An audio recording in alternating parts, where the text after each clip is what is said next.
video, we have a special guest. Her name is Leslie. Hello. She is one of our techs here, but she also helps run the front. A little bit of background on Leslie.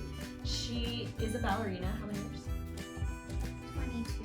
22 years as a ballerina.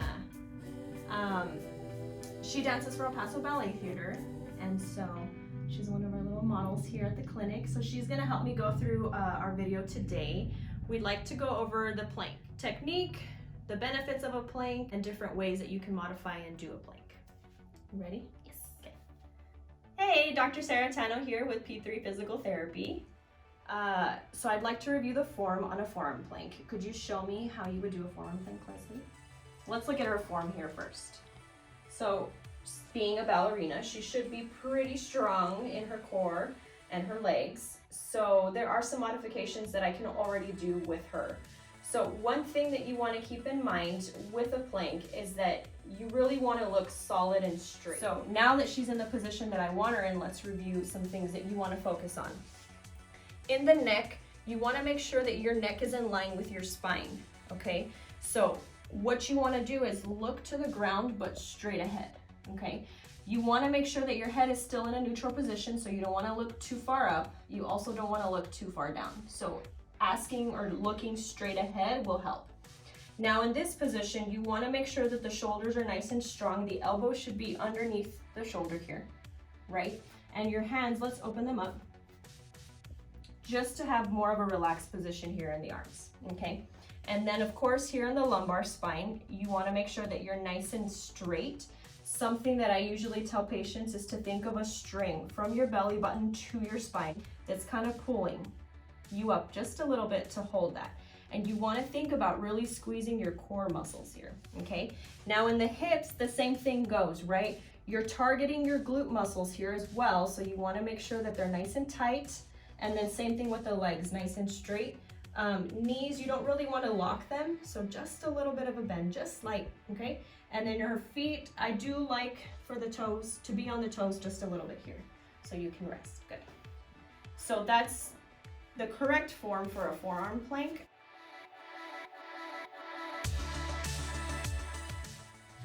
All right, so just to recap the plank and the proper form off of everything that we just discussed. So look straight. Okay, so the neck should stay straight. You want to look out just a little bit, but to the ground, a little lower, right there, okay? The hands, you want to keep them nice and relaxed like she has them. Elbow should be right underneath the shoulders, so come in just a little bit. There you go, okay? Back should stay nice and straight. Think of a string, there you go. A string pulling you up, so the spine should stay nice and straight. Glutes should be nice and strong. Just a little bit of a bend in the knee so she's not locking out, very, very slight. And then on her toes. So this is a really nice plank from our little prima ballerina. Good job. You can relax. If a forearm plank you feel is too much for you right now with your level of fitness, there is a good modification to the plank. And it's nice to start off with this modification in general just to kind of get your form down, especially when it comes to your upper body. So with Leslie here, we're gonna go through the modification. So come up onto a regular forearm plank. So if you feel like you cannot get into this position and hold it, then a modification, a very simple one, is just bringing your knees down. Okay, so you're gonna hold this position, and now, is it a little bit easier for you? Yeah. Yeah. So now you can really focus on what's happening in your upper body. You're still getting the benefit of holding a plank, but it's just a little bit easier for you, okay? So this would be the simple modification, literally just putting your feet down onto the ground, and she could probably stay solid there for a while. Okay, you can relax. Let's come back up into a quick plank. The last thing I want to talk about is how long you should be holding a plank for.